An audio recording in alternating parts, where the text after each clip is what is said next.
कल हमने देखा युवराज अपनी पत्नी माही की मौत के गम में था, लेकिन एक साजिश के तहत टीना ने उसे बेहोश कर दिया और उसके साथ रात बिता ली। सुबह हंगामा हुआ और युवराज को जबरन टीना से शादी के लिए तैयार किया जाने लगा।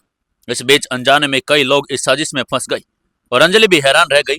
साजिश से छल कपट और परिवार की राजनीति के बीच युवराज अपने बीते 2 दिनों की याद जोड़ने की कोशिश कर रहा था, जबकि कुछ लोग इस खेल को सच उजागर करने की तैयारी में जुटे थे। टीना डॉक्टर के पास फेक रिपोर्ट बनवाने गई थी और सिंधु और बिंदु उसके पीछे जाने लगी तो काव्या ने उन्हें रोक लिया और टीना डॉक्टर को ब्लैकमेल करके अपनी फेक रिपोर्ट बनवा कर ले आई। लेकिन हॉस्पिटल में उसको कोई देख लेता है और उसकी वीडियो बना लेता है। टीना घबरा गई थी कि अब ये वीडियो किसी को वो दिखा ना दे, इसलिए वो उनसे भीख मांग रही थी और कह रही थी। अब आगे दोस्तों 231वें एपिसोड में आपका स्वागत है। चलिए शुरू करते हैं कहानी। आप ऐसा क्यों कर रही हैं? आपको युवराज से क्या चाहिए जो मेरी शादी के बाद आपको आसानी से मिल जाएगा? टीना ने थोड़ा हिचकिचाते हुए पूछा। उसको डर लग रहा था कि कहीं सामने वाला उसकी बातों से नाराज ना हो जाए और उसकी वीडियो सबको भेज ना दे। वो तो तुम्हें सब पता चल जाएगा, अभी इस बारे में सोचने का कोई फायदा नहीं। सामने वाला इंसान एक विजयी हंसी हंसते हुए बोला। उसके चेहरे पर संतोष और जीत की साफ लकीरें दिखाई दे रही थी। टीना ने भी उसके बाद उसे कुछ नहीं कहा और पार्किंग की तरफ बढ़ गई। यह ड्राइवर गाड़ी में उसका पहले से इंतजार कर रहा था। वो बार बार पीछे मुड़कर उस आदमी की तरफ देख रही थी। वो पार्किंग में पहुंची और गाड़ी में बैठ गई, लेकिन उसकी नजर अभी भी उस आदमी पर टिकी हुई थी जो सड़क के बीचों बीच खड़ा उसे ही घूर रहा था। टीना जहां पर अब तक जीती हुई महसूस कर रही थी, अब खुद को बेबस और लाचार समझ रही थी। ड्राइवर ने गाड़ी स्टार्ट की और सिंगानिया हाउस की तरफ बढ़ा दी, लेकिन टीना अभी भी इस दिशा में देख रही थी जहां वो इंसान खड़ा था। टीना तब तक उसको देखती रही जब तक वो बस उसकी आंखों से ओझल नहीं हो गया। उसके बाद वो गाड़ी की खिड़की से बाहर देखते हुए सोचने लगी। जब उसे इस बात का कोई सॉल्यूशन नहीं मिला तो उसने अपनी आंखें बंद की और पीछे सीट पर अपना सिर टिका दिया। मुझे चिंता करने की कोई जरूरत नहीं। आगे चलकर अगर किसी को पता चलता भी है तो शादी के बाद कुछ नहीं हो सकता। टीना ने मन ही मन सोचा और हल्के से मुस्कुरा दी, लेकिन उसके मन में एक अनकहा डर और हिचकिचाहट जरूरत से ज्यादा बढ़ गई थी। वो जितना मर्जी यत्न कर ले, लेकिन उसके मन में यह डर खत्म नहीं हो सकता था। उधर दूसरी तरफ आदित्य भी शिवानी के साथ ग्वालियर के उस गांव में पहुंच गया था जहां वैद्य रघुनाथ जी रहते थे। एक शांत और हरे भरे गांव में जहां मिट्टी की खुशबू आ रही थी और वहीं एक छोटे से घर में वैद्य रघुनाथ जी अपने अनुभव और जड़ी बूटियों से लोगों का इलाज करते थे। आदित्य खास उस जख्मी लड़के को मिलने आया था। जो जख्मी लड़की अब भी पूरी तरह से होश में आ चुकी थी, लेकिन उसको अपनी पुरानी जिंदगी का कुछ भी याद नहीं था। उसकी याददाश्त जैसे धुंध में खो गई थी। वो लड़की गुड़िया के साथ बैठी थी और इधर उधर देख रही थी। गुड़िया उसको अपना गांव दिखाने की कोशिश कर रही थी, लेकिन लड़की का सिर दर्द से फटा जा रहा था और उसकी बेचैनी बढ़ रही थी। वो अभी भी कहीं न कहीं जाना चाहती थी। तभी आदित्य और शिवानी वहां पर पहुंच गए थे। उसके चेहरे पर गहरी चिंता भी झलक रही थी।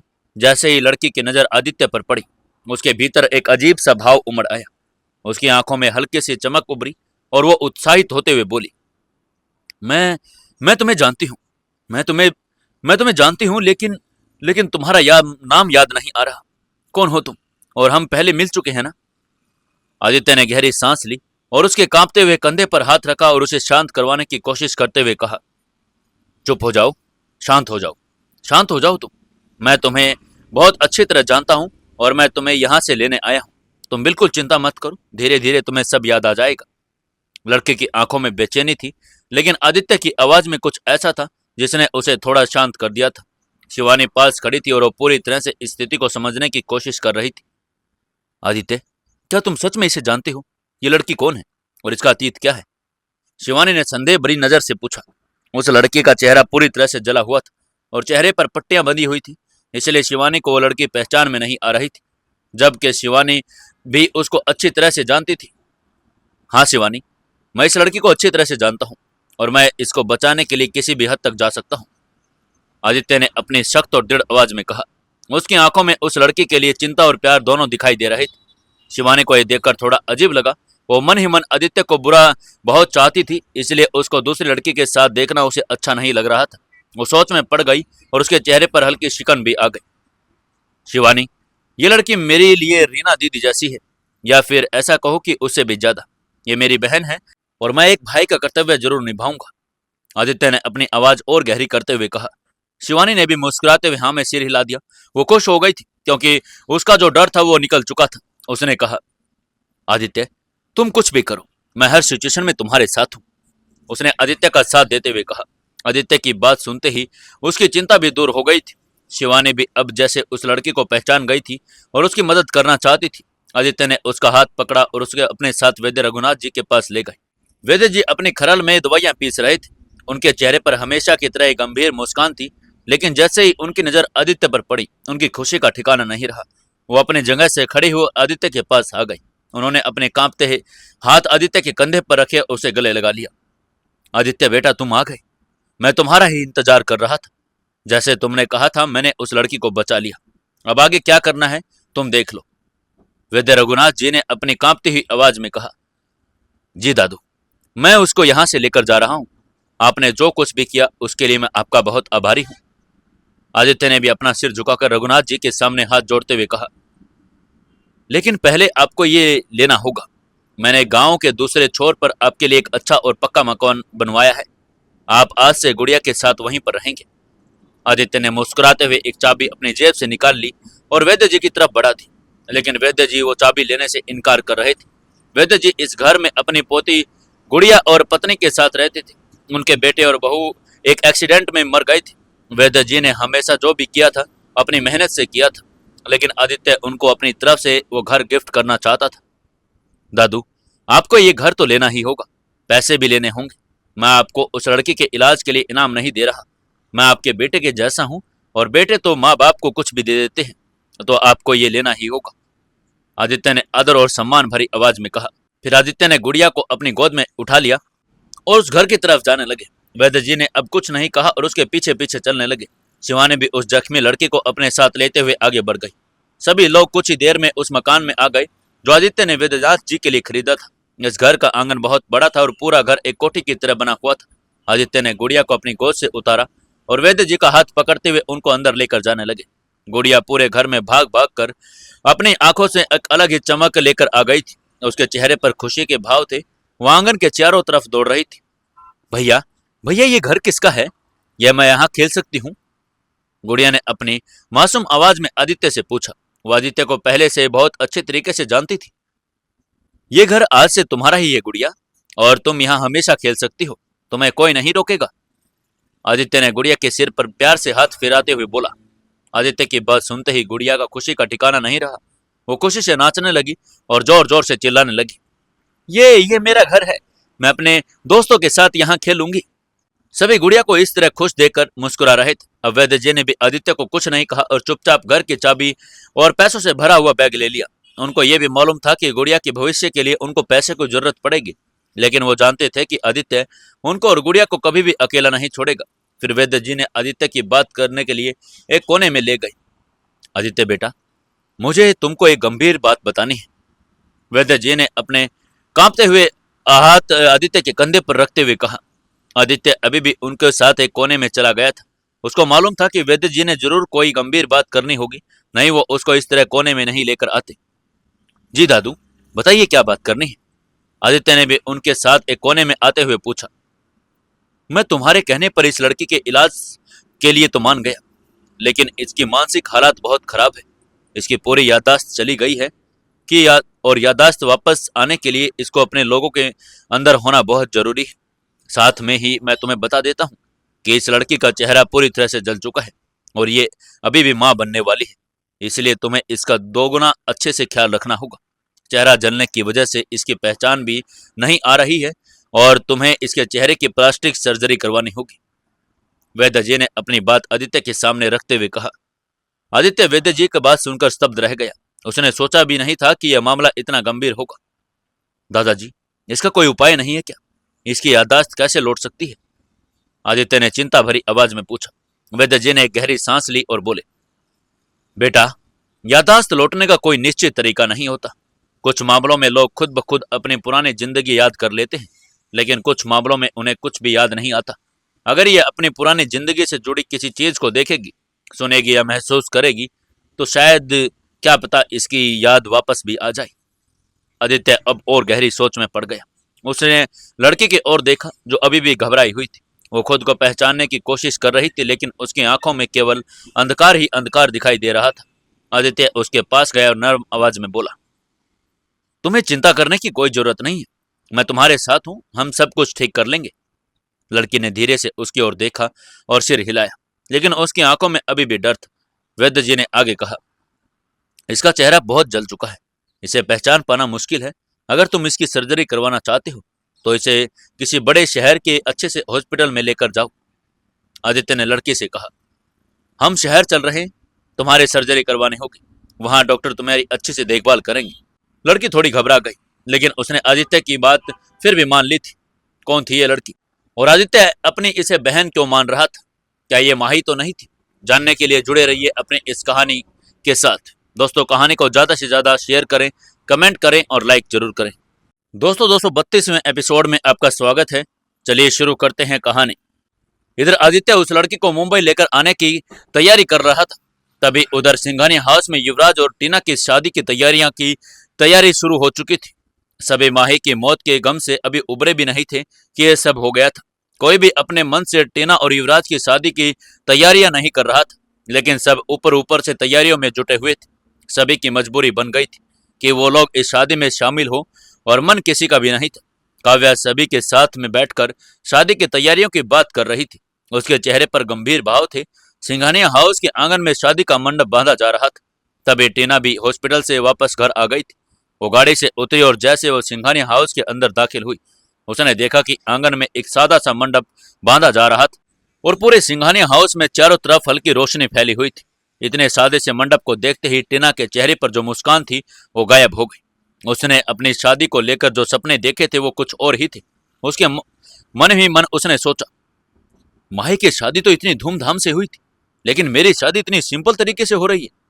वो सोच में पड़ गई। उसके चेहरे पर जो चमक थी, अपने जीत को लेकर वो फीकी पड़ने लगी थी। लेकिन उसको मालूम था कि उसकी शादी नॉर्मल सिचुएशन में नहीं हो रही, इसलिए उसने खुद को समझने की और शांत रखने की कोशिश की।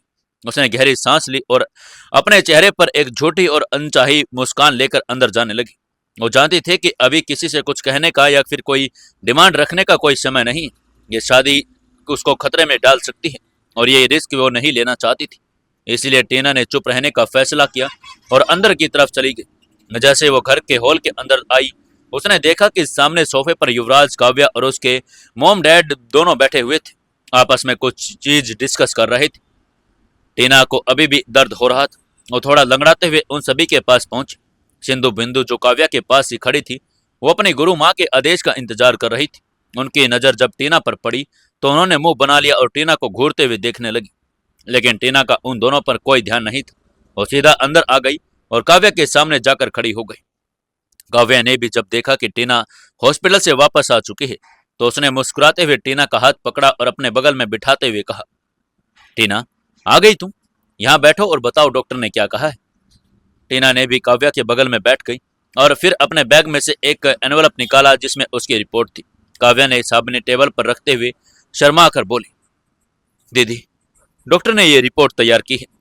उन्होंने मुझे कंप्लीट बेड रेस्ट करने को कहा है और साथ में ये भी कहा है कि मेरे प्रेग्नेंट होने के चांसेस बहुत ज्यादा है। टीना की बात सुनकर सभी के होश उड़ गए। सब अपनी अपनी सोच में डूब गए। युवराज तो पहले से ही सोच में डूबा हुआ था। पिछली रात के बारे में सोचते सोचते उसका दिमाग खराब हुआ जा रहा था। जो कुछ भी टीना ने बताया वैसा उसको कुछ भी याद नहीं आ रहा था।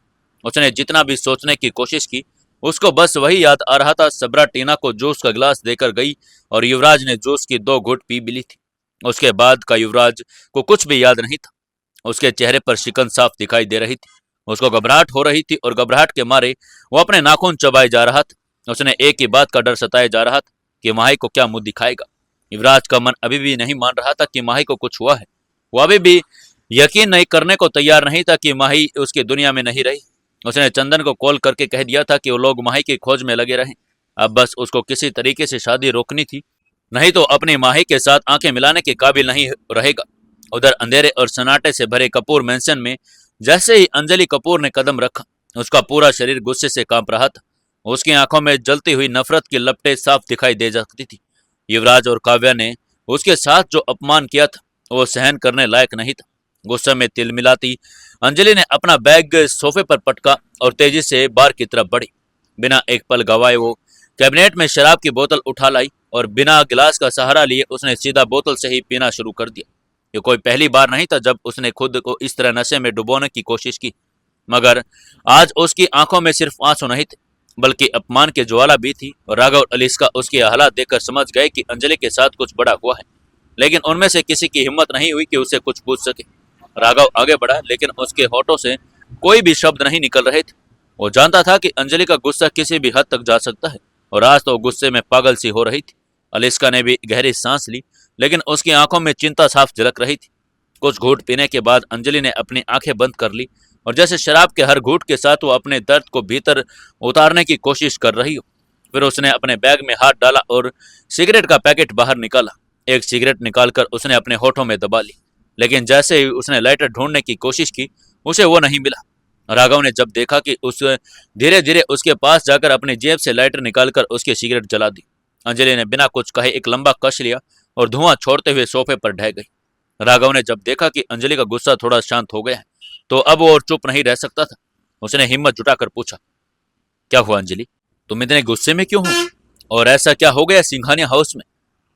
उसके स्वर में डर भी झलक रहा था, मानो वो जानता हो कि जवाब सुनकर वो खुद ही घबरा जाएगा। अलिस्का ने भी उत्सुकता से अंजलि का इंतजार कर रही थी। राघव का दिल डर से कांप रहा था। अंजलि ने एक टक राघव की ओर देखा और उसकी आंखों में जलती हुई चिंगारियां थी। फिर वो हल्का मुस्कुराई, मगर वो मुस्कान व्यंग्य से भरी हुई थी। कुछ नहीं, उन्होंने मेरा बहुत अच्छे से स्वागत किया, बड़ी खातिरदारी की मेरी। काव्या ने तो यहाँ तक कह दिया कि मेरी शादी बहुत जल्दी युवराज से करवा देगी। इतना कहते ही अंजलि के गुस्से में बोतल शराब की उठा ली और पूरी ताकत से दीवार पर दे मारी। कांच की बोतल के टुकड़े पूरे फर्श पर बिखर गए। उसकी आंखों में गुस्से की लाली और भी गहरी हो गई। तुम्हें दिख नहीं रहा कि उन्होंने मेरी कितनी बेइज्जती की है? मैंने बड़ी मुश्किल से खुद को संभाला था और तुमने फिर से मुझे सब याद दिला दिया। काव्या मुझसे कह रही थी कि टीना और युवराज की शादी करवा रही है, और युवराज ने तो मुझसे खुली धमकी दे डाली।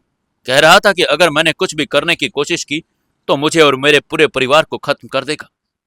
अंजलि ने रोते रोते उसकी आंखें लाल हो गई। ये गुस्से में भरी अचानक वो एकदम उठे और नंगे पांव कांच के टुकड़ों पर चलने लगी। राघव और अलीस्का घबरा गए। अंजलि, अंजलि रुको, राघव चीखा, मगर अंजलि जैसे ही किसी और दुनिया में खो चुकी थी। ऐसा लग रहा था कि वो जैसे उसे दर्द का कोई एहसास ही नहीं हो रहा था। सोफे पर बैठते ही उसने अपने सैंडल उतार दिए और उसके पैरों से खून बहने लगा, लेकिन उसे कोई परवाह नहीं थी। राघव और अलीस्का का दिल धड़क उठा। उन्होंने उसे रोकने की कोशिश की, लेकिन अंजलि पागलों की तरह हंसने लगी। उसकी आंखों में आंसू थे, लेकिन उसके होठों पर हंसी थी। सिगरेट अब भी उसके हाथ में जल रही थी। वो फर्श पर बिखरे कांच के टुकड़ों के बीच नाचने लगी। मैंने जो कहा था वो मेरे साथ हुआ। युवराज मेरा है और रहेगा। टीना तो एक मोहरा है, एक मामूली सा प्यादा। मैं उसे यूं ही अपनी जिंदगी से हटने नहीं दूंगी। राघव अलीस्का के होश उड़ गए। अंजलि की मानसिक स्थिति बिगड़ती जा रही थी। वो अपने बदले की आग में खुद को झुलसाने को तैयार हो रही थी। अगर युवराज मेरा नहीं हो सकता तो किसी का भी नहीं होगा। अंजलि अपनी आवाज को गुंजा रही थी और उसके पैरों में खून चल रहा था। राघव अलीस्का अब समझ चुके थे कि अंजलि को रोकना बेहद जरूरी था, वरना वो अपनी और दूसरी जिंदगी को बर्बाद कर देगी। राघव ने दौड़कर उसका हाथ पकड़ लिया और उसे जबरदस्ती पीछे खींचा। बस करो अंजलि, खुद को इस तरह मत सताओ। अलीस्का की आंखों में भी आंसू आ गए थे। वो आगे बढ़ी और अंजलि को पकड़कर उसे गले लगा लिया। हम हैं ना तुम्हारे साथ अंजलि, तुम अकेली नहीं हो, उसने धीरे से कहा। अंजलि कुछ पल के लिए चुप रही, फिर वो जैसे उसकी सारी हिम्मत उसके जवाब दे गई। उसने सिगरेट फेंक दी और हाथ में अपना चेहरा ढक लिया। जोर जोर से रोने लगी। उसके आंसू उसके एक गहरी चोट का सबूत थे। उसका हर सिसकना लफ्ज उसकी टूटी हुई आत्मा की गूंज थी।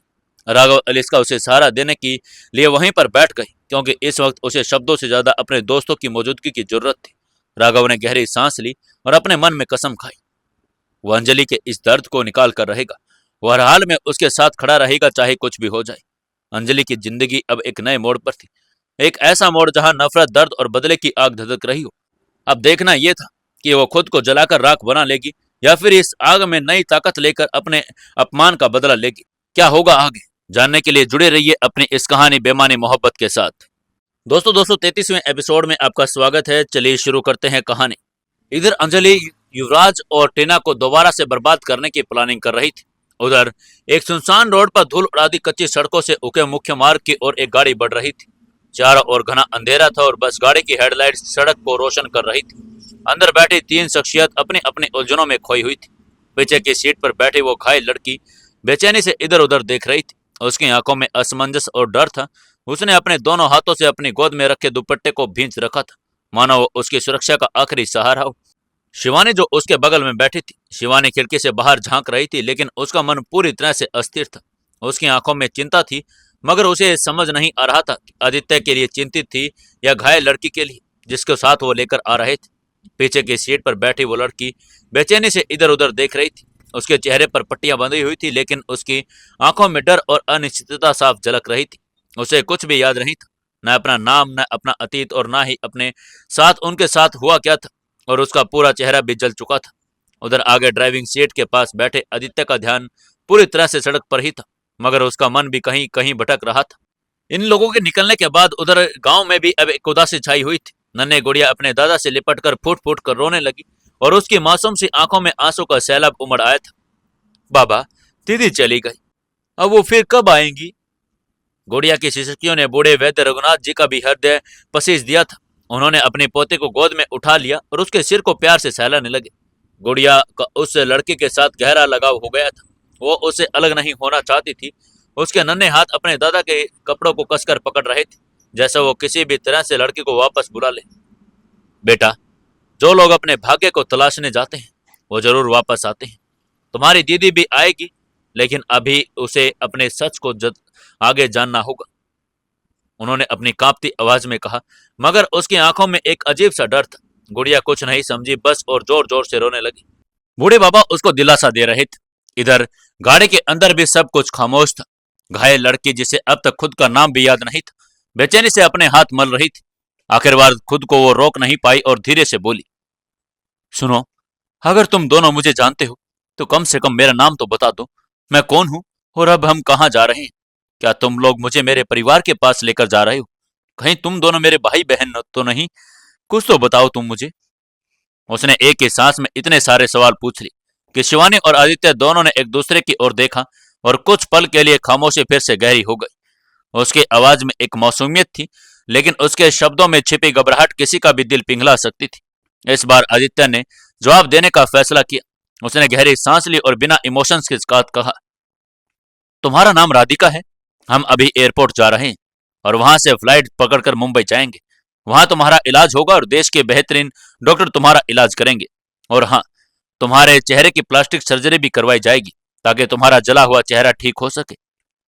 राधिका चौंक गई। मेरा नाम राधिका? उसने धीरे से दोहराया, मानो वो इस नाम को महसूस करने की कोशिश कर रही हो, लेकिन उसके दिमाग में कुछ भी स्पष्ट नहीं हो रहा था। ये नाम उसके लिए नया था या शायद बहुत पुराना, जिसे वह भूल चुकी थी। गाड़ी में फिर से सन्नाटा छा गया। शिवानी ने आदित्य की तरफ देखा। उसकी आंखों में चिंता और दर्द झलक रहा था। वो जानती थी कि आदित्य के लिए यह सिर्फ कोई आम लड़की नहीं थी। उसके मन के लिए उसका गहरा लगाव था, और यह लगाव एक रहस्य ही था। Plastic surgery? क्या मैं इतनी बुरी दिखती हूं? उसने अपने झुलसे हुए चेहरे पर हाथ फेरा। दर्द की लहर उसके शरीर में तोड़ गई। उसके आंसू आ गई और उसकी आवाज कांप रही थी। शिवानी ने तुरंत उसका हाथ पकड़ा। ऐसा मत सोचो, तुम बहुत हिम्मती हो और जल्द से सब ठीक हो जाएगा। मगर आदित्य अभी भी भावनाओं से दूर ठंडे लहजे में बोला, तुम्हें जल्द से जल्द ठीक होना होगा, क्योंकि तुम्हारी खोई हुई यादें ही तुम्हारा असली दुश्मन तक पहुंचाने का एकमात्र जरिया है। राधिका ने जब अपनी आंखें बंद कर ली, उसके दिमाग में हल्की हल्की धुंधली तस्वीरें बढ़ने लगी। किसी का मुस्कुराता हुआ चेहरा, मंदिर की घंटियों की आवाज और किसी के दर्द भरी चीखें, और फिर आग और चारों ओर आग। उसने घबराकर अपनी आंखें खोली और जोर से चीखी, आग! वह आग थी। राधिका, तुम ठीक हो। आदित्य ने फौरन उसे संभाल लिया। अभी तुम अपने दिमाग पर इतना जोर मत दो। तुम्हारी तबीयत अभी भी ठीक हुई है, तो अभी तुम थोड़ा सा अपने आप को संभाल लो। वो हाँफ रही थी और पसीने से लथपथ हो गई थी। राधिका अब भी अपनी पहचान को लेकर उलझन में थी। उसने आदित्य से और सवाल पूछने शुरू कर दिए। क्या आप मुझे पहले से जानते हैं? आदित्य के हाथ कस गए। उसने एक पल के लिए आंखें बंद की और फिर धीरे से कहा, हाँ, मैं तुम्हें अच्छे से जानता हूं। राधिका की आंखों में एक अचानक चमक आ गई। तो क्या तुम मुझे मेरा सब कुछ याद दिला सकते हो? यादें इतनी आसानी से वापस नहीं आती राधिका, उन्हें समय चाहिए। लेकिन मैं वादा करता हूं कि मैं तुम्हें तुम्हारी सच्चाई तक जरूर पहुंचा दूंगा। राधिका ने निराश होकर खिड़की के बाहर देखना शुरू कर दिया। गाड़ी अब मुख्य सड़क पर आ चुकी थी। एयरपोर्ट पास ही था और राधिका को एहसास हो रहा था कि उसकी जिंदगी अब एक नए मोड़ पर जाने वाली थी। उसे नहीं पता था कि वो कौन थी, उसका अतीत क्या था, मगर उसे इतना जरूर महसूस हो रहा था कि उसकी कहानी अभी खत्म नहीं हुई थी। असली जंग तो अभी शुरू हो रही थी। ग्वालियर के सुनसान सड़क पर रात के अंधेरे में स्ट्रीट लाइट की हल्की रोशनी झिलमिला रही थी। आसमान में बादल घिर गए थे और ठंडी हवा में एक अजीब सी बेचैनी तैर रही थी। शहर में हलचल कम थी, लेकिन फार्म हाउस के अंदर हलचल तेज थी। वहां चंदन, वसीम और रुद्र किसी एक बड़ी पहेली को हल करने में जुटे हुए थे। चंदन, वसीम और रुद्र माही के एक्सीडेंट के तह तक जाने के लिए हर सुराग खंगाल रहे थे। उन्होंने उस पूरे इलाके की छानबीन भी कर ली थी जहां माही का एक्सीडेंट हुआ था, लेकिन कोई ठोस सुराग नहीं लग रहा था। बस हर बार इन्वेस्टिगेशन आकर एक ही जगह रुक जाती, ब्लैक मर्सिडीज। ये काली मर्सिडीज जो माही के एक्सीडेंट के ठीक बाद वहां आकर रुकी थी। उसमें से दो आदमी उतरे थे और उन्होंने जलती हुई कार से बाहर पड़ी लाश माही की उठाई और गाड़ी के अंदर डालकर वहां से गायब हो गए। जब वसीम और चंदन ने आसपास के सारे सीसीटीवी फुटेज खंगाले तो उन्हें यह समझ ही नहीं आया कि वो काली मर्सिडीज आखिरी बार गई कहां थी। ये गाड़ी दुर्घटना स्थल से आगे तो बढ़ी, लेकिन आश्चर्य की बात यह कि न तो कोई टोल प्लाजा इसे पार करता हुआ दिखा और न ही कोई पेट्रोल पंप से गुजरते हुए देखी गई, न ही कोई सीसीटीवी फुटेज में ये गाड़ी आगे दिखाई दी। ऐसा लग रहा था कि मानो वो कार सिर्फ 1 किलोमीटर के अंदर ही हवा में गायब हो गई। वसीम और चंदन बार बार सीसीटीवी फुटेज को देखते रहे, इस उम्मीद के साथ कि शायद उन्हें कुछ जानकारी मिल सके, लेकिन बार बार वे वही क्लिप देखते, माही की जलती हुई कार, काली मर्सिडीज का रुकना, उसमें से दो लोग उतरे और माही को उठाकर ले गए, लेकिन उसके बाद कोई अता पता नहीं। तभी अचानक चंदन की नजर एक ट्रक पर पड़ी। ये कोई साधारण ट्रक नहीं था, इसके पीछे एक बड़ा कंटेनर जुड़ा हुआ था जो आम ट्रकों की तुलना में थोड़ा अलग दिख रहा था। चंदन ने ध्यान से सीसीटीवी स्क्रीन पर देखा और कुछ सेकंड बाद बोल पड़ा, वसीम, एक मिनट, जरा इस ट्रक को देखिए। कौन सा ट्रक? वसीम ने स्क्रीन की तरफ देखकर कहा, यही जो मर्सिडीज के ठीक पीछे है। मुझे इस ट्रक पर शक हो रहा है। चंदन ने स्क्रीन की तरफ इशारा करके कहा। वसीम ने सवालिया नजरों से उसकी तरफ देखा और कहा, क्यों, क्या इसमें कोई खास बात है? चंदन ने स्क्रीन की ओर इशारा करते हुए कहा, देखो, जब यह ट्रक सड़क से गुजरा तो इसके टायर पहले सामान्य ऊंचाई पर थे, लेकिन जैसे ही ये एक्सीडेंट वाली जगह के पास पहुंचा तो टायर हल्के से नीचे दब गए, फिर अगले ही पल वे सामान्य हो गए। वसीम और रुद्र ने ध्यान से देखा, उन्हें भी कुछ गड़बड़ महसूस हो रही थी। रुद्र, जो अब तक शांत था, अचानक बोल उठा, यार ये कुछ ज्यादा ही अजीब नहीं लग रहा? क्या क्या तुम कहना चाहते हो कि ये ट्रक के कंटेनर में वही मर्सिडीज चढ़ा दी गई हो? वसीम ने थोड़ा सोचते हुए कहा, बिल्कुल, मुझे तो ऐसा ही लग रहा है। इस ट्रक में कोई ना कोई गहरी साजिश छुपी है। एक्सीडेंट के तुरंत बाद यह ट्रक वहां से गुजरा और ठीक उसी समय मर्सिडीज गायब हो गई। ये कोई संयोग तो नहीं हो सकता ना? चंदन ने सिर हिलाते हुए कहा। रुद्र ने झट से रिकॉर्डिंग फिर से चेक की और कहा, यह ट्रक ग्वालियर ट्रांसपोर्ट कंपनी का है। हमें वहां जाकर पूछताछ करनी चाहिए। अगर ये ट्रक असली सुराग है तो हमें जल्द से जल्द इसके बारे में पता लगाना होगा। अगले ही घंटे में चंदन, वसीम और रुद्र ग्वालियर ट्रांसपोर्ट कंपनी के ऑफिस तक पहुंच गए थे। वहां काम कर रहे कर्मचारियों को देखकर लग नहीं रहा था कि वे किसी अवैध काम में शामिल होंगे, लेकिन चंदन जानता था कि जो जितनी सामान्य दिखती है उसमें उतना ही बड़ा राज छिपा होता है। वसीम ने काउंटर पर खड़े एक कर्मचारी से पूछा, भाई, हमें तुम्हारे ट्रकों की डिटेल चाहिए, खासकर वो जो पिछले हफ्ते इस रूट पर गए थे। कर्मचारी थोड़ा घबरा गया और उसने कहा, साहब, यहाँ तो सैकड़ों ट्रक आते जाते हैं, हमें नहीं पता कौन सा ट्रक किस तरफ गया है। रुद्र ने एक फोटो निकाली और सामने रख दी। ये रहा तुम्हारे ट्रक का नंबर, MH082675। अब बताओ ये ट्रक कहाँ गया था? कर्मचारी ने फोटो देखी और एक पल के लिए उसका चेहरा उतर गया। ये तो शहर से बाहर गया था, लेकिन क्या? चंदन ने तेज आवाज में पूछा। रिसेप्शन पर खड़े उस लड़के ने सिर खुजाया और कहा, लेकिन ये ट्रक बीच रास्ते में ही लापता हो गया और ड्राइवर भी वापस नहीं आया। ये सुनकर तीनों एक दूसरे की ओर देखने लगे। अब मामला और भी उलझ गया था। अगर ट्रक बीच रास्ते में ही गायब हो गया तो इसका मतलब यह था कि किसी बड़ी साजिश के तहत गायब किया गया हो। वसीम ने गहरी सांस ली और कहा, अब हमें इस ड्राइवर का पता लगाना ही होगा। कर्मचारी ने बताया कि ड्राइवर का नाम राजू यादव था और वो 3 दिन से लापता ही था। रुद्र ने अपनी गन को कमर में एडजस्ट किया और कहा, लगता है हमें अब राजू यादव के गांव जाना होगा। चंदन ने सिर हिलाया, और यकीन मानो, हमें वहां कुछ बड़ा सुराग मिलने वाला है। अब सारा खेल ट्रक के ड्राइवर राजू पर आकर टिक गया था। माही के एक्सीडेंट का यह मामला अब एक खतरनाक मोड़ पर पहुंच चुका था। क्या राजू यादव जिंदा था या वो इस साजिश का शिकार हो चुका था? क्या चंदन, वसीम और रुद्र इस गुत्थी को सुलझा पाएंगे और क्या वे उस काली मर्सिडीज का राज खोल पाएंगे? क्या होगा आगे जानने के लिए जुड़े रहिए अपनी इस कहानी बेमानी मोहब्बत के साथ। दोस्तों, कहानी को ज्यादा से ज्यादा शेयर करें, कमेंट करें और वीडियो को लाइक जरूर करें। दोस्तों 234वें एपिसोड में आपका स्वागत है। चलिए शुरू करते हैं कहानी। वसीम, चंदन और रुद्र वो सभी राजू के गांव की ओर निकल पड़े थे। इधर सिंघानिया हाउस की भव्य हवेली में शादी की तैयारियां जोरों पर थी। पूरा घर रोशनी से जगमगा रहा था, लेकिन इसके बावजूद हवेली के हर कोने में एक अजीब सा सन्नाटा पसरा हुआ था। 2 दिन बाद टीना और युवराज की शादी होने वाली थी। माही की मृत्यु के बाद ये पहली शादी थी और शायद यही कारण था कि किसी के भी चेहरे पर असली खुशी नहीं थी। हालांकि घर में तैयारियां पूरी रफ्तार से चल रही थी। आंगन में मंडप सज चुका था, फूलों की महक चारों ओर फैली हुई थी। नौकर चाकर शादी की रस्मों को लेकर व्यस्त थे, लेकिन इन बाहरी सजावटों के पीछे हर इंसान के दिल में अलग अलग उथल पुथल मच रही थी। काव्या अपने कमरे में बैठी खिड़की के बाहर देख रही थी। उसकी आंखें अंधेरे से कुछ खोज रही थी, मानो उसके मन में हलचल उसकी आंखों में झलक रही। उसने गहरी सांस ली और खुद से बुदबुदाई, अगर युवराज की शादी टीना से हो जाती है तो शायद ये सबके लिए अच्छा ही होगा। शायद टीना युवराज को समझ पाएगी और उसे इस दर्द से बाहर निकल पाएगी। माही की मौत ने तो हम सबको अंदर तक तोड़ दिया है, उसने अपने आप से कहा। वो जानती थी कि युवराज माही के जाने के बाद पूरी तरह से बदल चुका था। उसने खुद को दुनिया से दूर कर लिया था और अगर टीना उसके जीवन में आ जाए तो शायद वो माही की यादों से बाहर आ सकेगा। लेकिन काव्या के दिल में किसी कोने में एक बात भी चुभ रही थी, क्या ये शादी वाकई में सही थी? क्या टीना सही मायनों में युवराज को संभाल पाएगी या इसके पीछे कोई और ही काम हो जाएगा? उधर टीना अपने कमरे में बैठी और उसके चेहरे पर हल्की मुस्कान तैर रही थी, लेकिन उसकी आंखों में एक अजीब सी चमक थी जो लालच और फ्रेब से भरी हुई थी। उसने शीशे में खुद को देखा और मुस्कुराई। आखिरकार मेरा सपना पूरा होने वाला है। उसे याद आया कि माही की शादी कितनी धूमधाम से हुई थी। अब जब उसकी बारी आई तो इतनी साधारण तरीके से शादी हो रही थी। माही की शादी में पूरे शहर को न्योता दिया गया था और हर रस्म पूरी बड़ी धूमधाम से बनाई गई थी। हर कोई माही की खूबसूरती की तारीफें कर रहा था, पर मेरी शादी इतनी चुपचाप क्यों? वो ये सवाल उसे लगातार परेशान कर रहा था, लेकिन फिर उसने खुद को समझाया, कोई बात नहीं, पहले शादी तो हो जाने दो, फिर मैं सब कुछ अपने हिसाब से कर लूंगी। इधर युवराज अपने कमरे में माही की तस्वीर हाथ में लिए हुए बैठा था और उसकी आंखों में नमी तैर रही थी और तस्वीर पर उंगली फेरते हुए बुदबुदाया, तुम्हारे बिना मेरा दिल सीने से निकलता जा रहा है माही। पर वो अब भी सच्चाई को स्वीकार नहीं कर पा रहा था।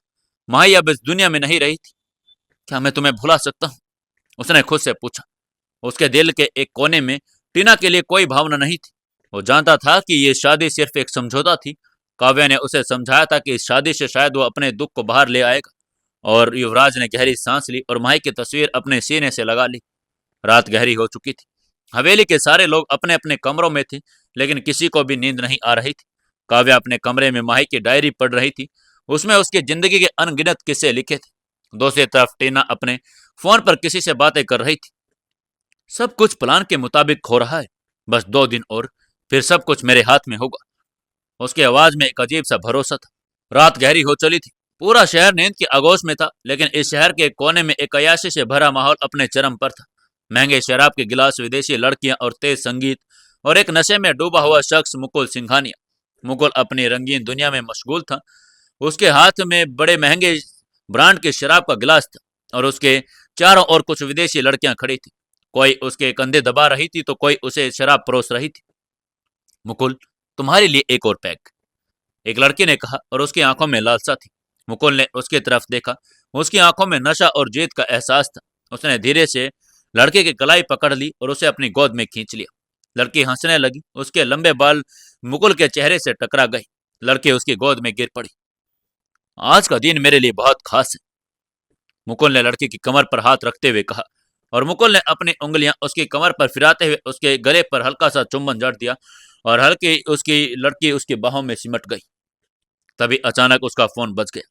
उसने भारी पलकों से मोबाइल उठा और स्क्रीन पर देखा। समीर सिकंदर का नाम आ रहा था। मुकुल के चेहरे पर एक शातिर मुस्कान आ गई। उसने लड़की को एक तरफ किया और फोन उठाया। दूसरी तरफ से आई आवाज ने उसके अंदर में एक अजीब सा जोश भर दिया था। आपका काम हो गया मिस्टर सिंघानिया। अब कोई भी हमसे नहीं उसे बचा सकता। युवराज लाख कोशिश कर ले, लेकिन इस बार वो हमारा अंदाजा भी नहीं लगा पाएगा कि ये काम हमारे इशारे पर हुआ है। मुकुल की आंखों में चमक आ गई। उसने ठहाका लगाया और जोर से हंसने लगा। उसके चेहरे पर क्रूरता और खुशी का मिश्रित भाव उभर आया था उसकी आंखें चमक उठी। अब वो युवराज से अपने जीवन का सबसे बड़ा बदला ले सकता था। बहुत अच्छे समीर, उसने बस इतना ही कहा। लेकिन वो जानता था कि युवराज सिंघानिया कोई आम इंसान नहीं था। लेकिन वो फिर एक पल के लिए रुका। उसकी आवाज में हल्की सी चिंता थी। पर याद रखना समीर, तुम जानते हो कि वो कितना खतरनाक है।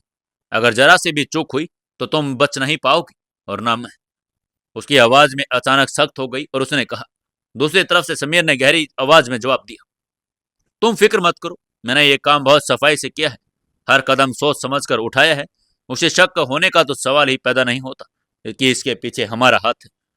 इतना कहकर समीर ने फोन काट दिया। मुकुल ने फोन नीचे फेंक दिया और जोर से ठहाका लगाया। अब देखता हूं युवराज, अब मैं तुम्हें खत्म किए बिना नहीं रहूंगा। अब देखता हूं कि तुम्हें कौन बचाएगा। वह इतनी खुशी में था कि उसने अपनी कुर्सी से छलांग लगाई और पास खड़ी एक लड़की को अपनी बाहों में खींच लिया। लड़की पहले तो चौंकी, लेकिन फिर उसके चेहरे पर एक शरारती मुस्कान आ गई। कमरे में संगीत तेज हो गया।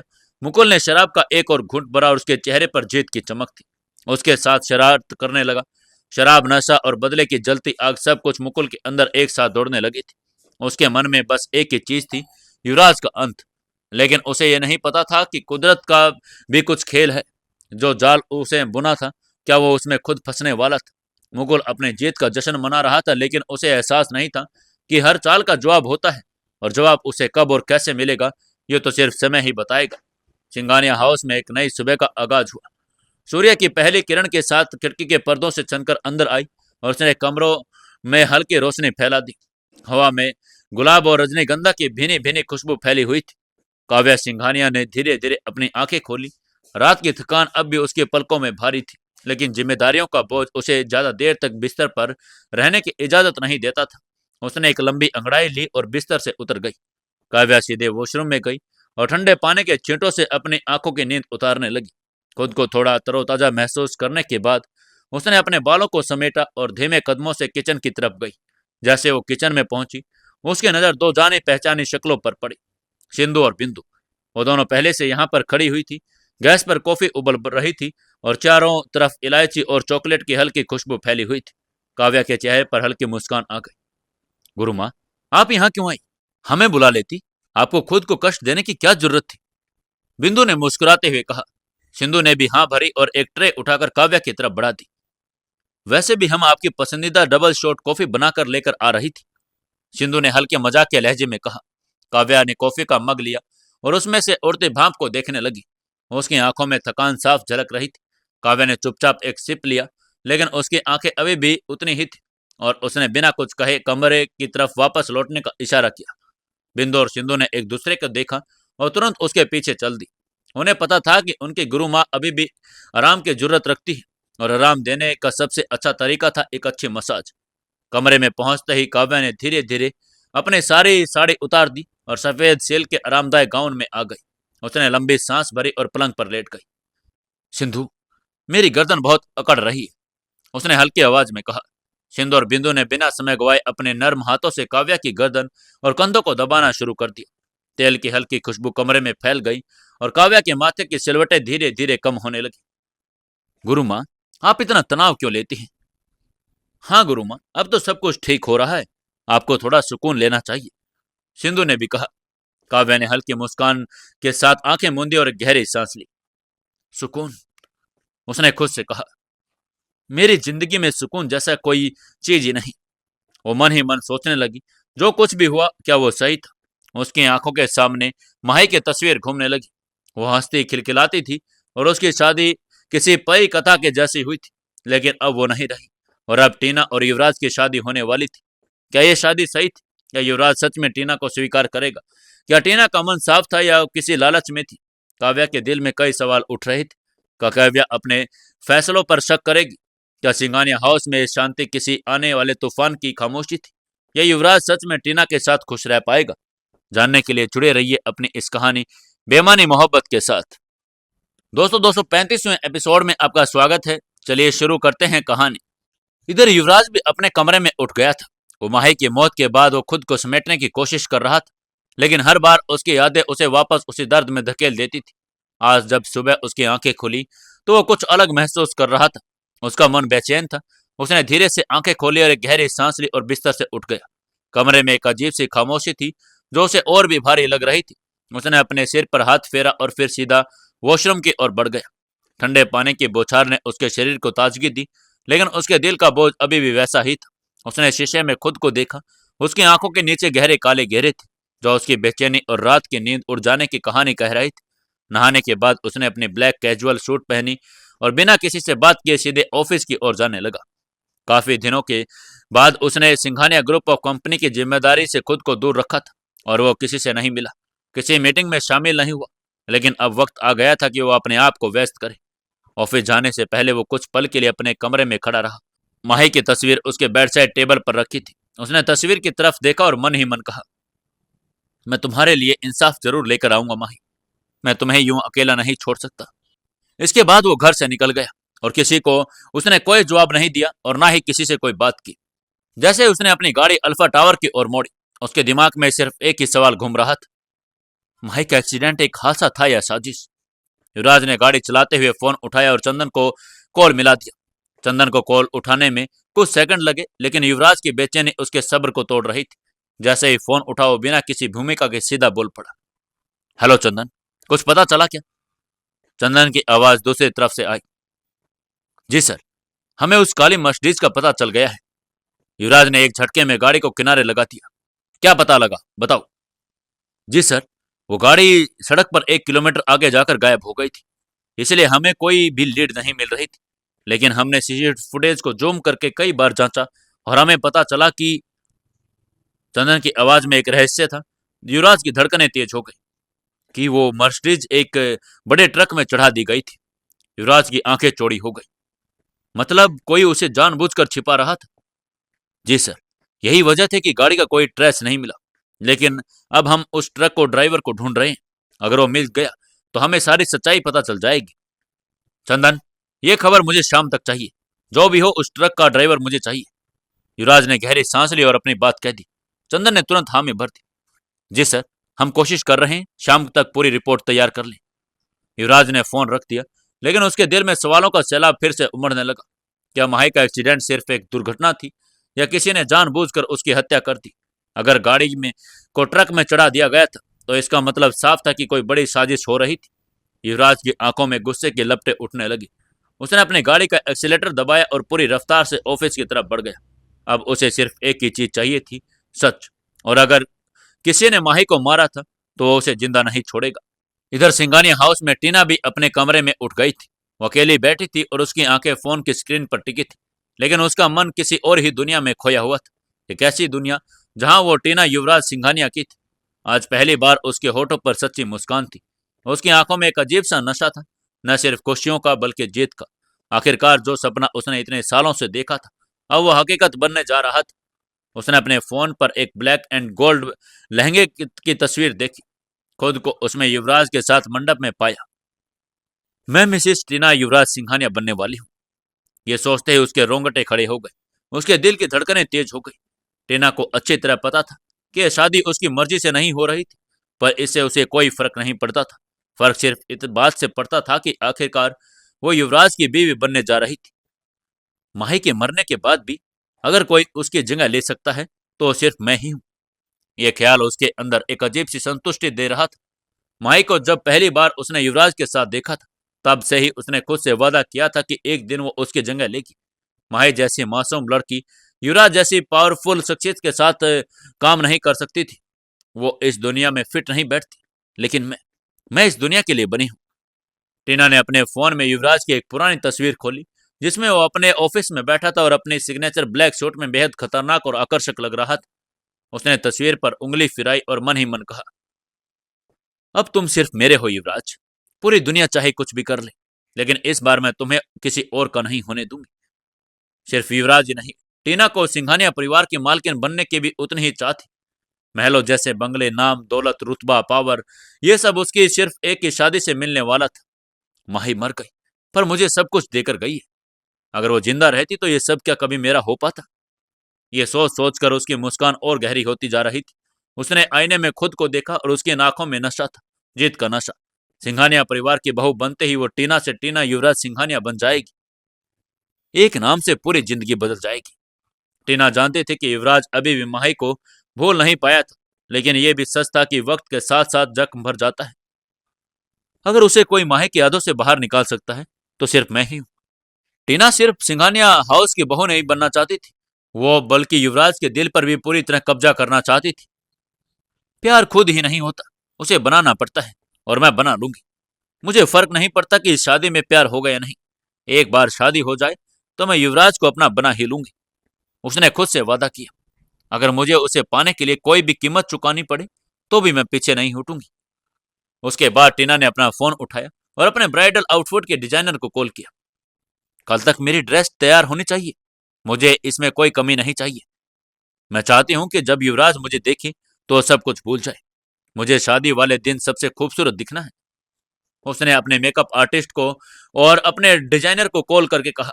फोन रखते ही उसने खुद को आईने में देखा और एक गहरी मुस्कान दी। उसने एक हाथ से अपनी मांग की ओर इशारा किया, जैसे कल्पना कर रही हो कि वहां सिंदूर भरा जा रहा है। अब बस 2 दिन और फिर टीना सिर्फ टीना नहीं रहेगी। टीना बन जाएगी टीना युवराज सिंघानिया। उधर युवराज भी अपने ऑफिस पहुंच चुका था। पूरे कॉरिडोर में भागदौड़ मची हुई थी। फोन लगातार बज रहे थे। असिस्टेंट्स आपस में फाइल्स का लेन देन कर रहे थे। स्टॉक मार्केट स्क्रीन पर लाल गिरती हुई रेखाएं किसी भयानक तूफान की चेतावनी दे रहा था। हमने जितनी कोशिश की, मजदूर मानने को तैयार नहीं है। उन्होंने फैक्ट्रीज में काम करना बंद कर दिया है। हमारी कंपनी के शेयर बुरी तरह गिर रहे हैं। कोई अंदर से लगातार शेयर सेल कर रहा है। ये बातें ऑफिस के कोने कोने में गूंज रही थी। तभी ऑफिस के मेन गेट पर एक काले रंग की लग्जरी आकर रुकी। ड्राइवर ने तेजी से आकर गेट खोला और युवराज सिंघानिया उतर गया।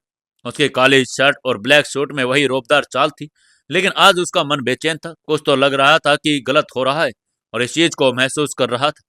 जैसे वो अंदर पहुंचा, उसने अपने चारों ओर अफरा तफरी का माहौल देखा। इतनी बड़ी कंपनी में इतना हंगामा, ये नामुमकिन था। क्या हो रहा है यहाँ? उसकी आवाज गूंजी। युवराज का चेहरा कठोर था। वो तेज कदमों से अपने कैबिन की ओर बढ़ा और इंटरकॉम उठाकर अपनी सीनियर टीम को मीटिंग में बुला लिया। मीटिंग रूम में बैठते ही उसने अपनी कुर्सी पर झुककर दोनों हाथों को टेबल पर रखा, और उसकी आंखों में गुस्सा था। अब कोई मुझे बताएगा कि यहाँ सब चल क्या रहा है? सभी की गर्दनें झुक गई। कोई हिम्मत नहीं कर पा रहा था कि उसे कोई सच्चाई बता दे। आखिरकार सीनियर मैनेजर विशाल वर्मा ने आगे बढ़कर कहना शुरू किया, सर, हमारी तीनों फैक्ट्रियों के मजदूरों ने काम करना बंद कर दिया। वे अपनी सैलरी बढ़ाने और वर्किंग कंडीशंस को लेकर प्रोटेस्ट कर रहे हैं। युवराज ने कड़क आवाज में कहा। फैक्ट्री मैनेजर्स ने उन्हें समझाने की कोशिश नहीं की? विशाल ने सिर हिलाते हुए कहा, सर, कोशिश बहुत की, लेकिन कोई तीसरी पार्टी उन्हें उकसा रही है, और उनके हाथ में किसी और का पैसा और सपोर्ट है। कौन कर रहा है ये सब? युवराज का खून खोल उठा। तभी अकाउंट्स हेड ने दूसरी खबर दी, सर, हमारी कंपनी के शेयर भी तेजी से गिर रहे हैं। किसी ने अंदर से बड़ी मात्रा में स्टॉक्स बेचना शुरू कर दिया है। युवराज की आंखों में एकदम खतरनाक चमक आ गई। वो गुस्से में आया और बोला, कोई अंदर का ही आदमी है जो हमारे खिलाफ खेल खेल रहा है। युवराज तेजी से खड़ा हो गया। उसने अपने आईटी हेड को देखा और हुक्म दिया, मुझे अभी भी पता चाहिए कि कंपनी के शेयर्स को किसने बेचा, और फॉरेन फैक्ट्रीज के यूनियन लीडर्स को मेरे कैबिन में बुलाओ। आईटी हेड ने कंप्यूटर पर तेजी से टाइप किया और कुछ ही सेकंड में कह दिया, सर, ये नाम देखिए। युवराज ने स्क्रीन की तरफ देखा। उसकी आंखें क्रोध से लाल हो गई। तो ये सब इनका क्या धरा है? युवराज को अब समझ में आ गया था, इन लोगों ने ये क्या कर दिया है, और मजदूरों को भी शायद इन्होंने ही भड़काया होगा। कौन थे ये लोग जिन्होंने युवराज को नुकसान पहुंचाने की कोशिश की उसकी गैर मौजूदगी में? क्या होगा आगे जानने के लिए जुड़े रहिए अपनी इस कहानी बेमानी मोहब्बत के साथ। दोस्तों, कहानी को ज्यादा से ज्यादा लाइक करें, शेयर करें और कमेंट करके हमें जरूर बताते रहें कि आपको कहानी कैसी लग रही है।